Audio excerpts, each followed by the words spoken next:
আমের সিজন তো চলেই আসলো। সো আমের সিজনকে আমি ওয়েলকাম জানাচ্ছি আমার ফেভারিট একটি সাউথ এশিয়ান ডেজার্ট দিয়ে, যেটার নাম হচ্ছে ম্যাঙ্গো স্টিকি রাইস।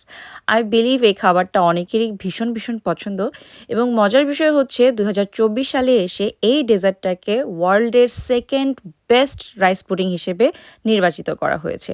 সো চলুন দেখি এটা কিভাবে তৈরি করেছি।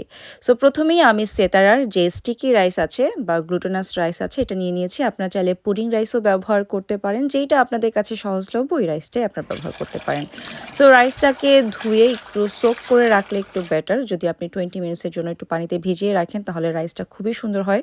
বাট আমি অতক্ষণ ভিজিয়ে রাখতে পারিনি বিকজ আমার খুবই ক্রেভিং হচ্ছিল।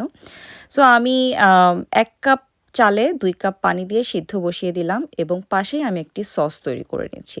সসটা তৈরি করা খুবই ইজি, জাস্ট আপনাকে কোকোনাট মিল্ক দিতে হবে। যদি আপনি সুগার একটু পছন্দ করেন সুগার অ্যাড করতে পারেন, বাট এটা খুবই, খুবই অপশনাল। কেউ চাইলে কনডেন্স মিল্কও ব্যবহার করতে পারেন। বাট এই কোকোনাট মিল্কটাকে থিক করার জন্য একটু কর্নফ্লাওয়ার ব্যবহার করতে হবে। সো আমি এখানে জাস্ট ১.৫ চামচের মতন কর্নফ্লাওয়ার ব্যবহার করেছি। ১.৫ চামচ কর্নফ্লাওয়ার ব্যবহার করে একটু নাড়াচাড়া করে হিটে বসিয়ে দিয়েছি এবং এটা একটু থিক হতে সময় লেগেছে লিটারেলি ৫ থেকে ৬ মিনিট। সাথে একটু সল্ট অ্যাড করেছি। সল্ট অ্যাড করলে দেখবেন টেস্টটাই কিন্তু একটু চেঞ্জ হয়ে যায়।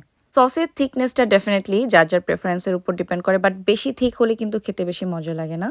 এখন আমি চলে আসছি রাইসটা কমপ্লিট করতে। রাইসের পানি অলমোস্ট শুকিয়ে গিয়েছে। যখন দেখবেন যে প্রায় 70-80% রাইসটা সিদ্ধ হয়ে গেছে তখন আমি এখানে কোকোনাট মিল্ক দিয়ে দিচ্ছি। একটু বেশি পড়ে গেছে এখানে, যেহেতু আমার এক হাতে ফোন ছিল আরেক হাত দিয়ে আমি ঢালছিলাম।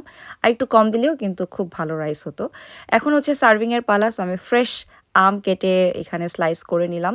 স্লাইস করে নিলেই মজা লাগে। আর রাইসটাকে আমি একটু সুন্দর করে সার্ভ করলাম। তার উপরে একটু সেসিমি সিড অ্যাড করলাম। সেসিমি সিডটা অ্যাড করলে একটা সুন্দর ফ্লেভার আসে এবং একটা টেক্সচার অ্যাড হয় আমার কাছে মনে হয়। আর সাইডে আমি কোকোনাট যে মিল্কটা এটা সার্ভ করলাম। অপসরীকে দিয়েছিলাম, অপসরী পুরাটা শেষ করেছে এবং শি লাভড ইট।